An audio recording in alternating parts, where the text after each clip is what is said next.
যে এই সমস্ত মানুষ যারা সব সময় তোমার পেছনে, তোমাকে তোমার এরকম একটা জায়গায় রাখার জন্য সব সময় তোমার পেছনে ক্ষতি করার চেষ্টা করেছে, তাদেরকে ঠিক এই স্থিতিতে এখন পৌঁছাতে হবে।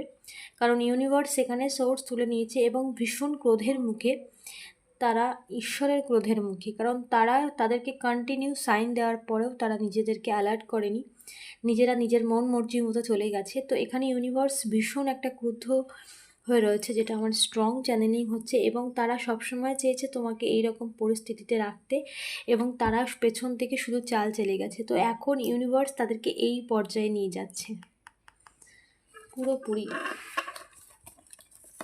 ওই পর্যায়ে নিয়ে যাচ্ছে যেখান থেকে তারা শুধু মানে ঈশ্বরের কাছে প্রার্থনা করবে যে কবে এর থেকে বেরোবো বা এই সিচুয়েশান থেকে তারা মুক্তি পাবে। বাট সেটা তাদের সম্ভব হবে না, কারণ তারা তাদের কর্মটাই তারা নিজের থেকে এটা ক্রিয়েট করেছে।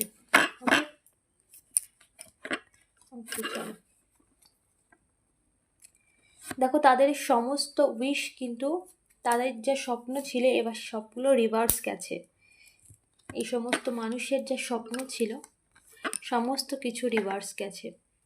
এই সমস্ত মানুষ যারা তোমার ক্ষতি করার জন্য স্বপ্ন দেখেছিল, একের পর এক স্বপ্ন দেখেছিল, প্রার্থনা করেছিল, বা যা কিছু তারা করতে চেয়েছিল করেছে, এই সমস্ত পেছন থেকে শুধু নিজের চাল চলে গেছে যাতে তুমি এই স্থিতি দেখেছো।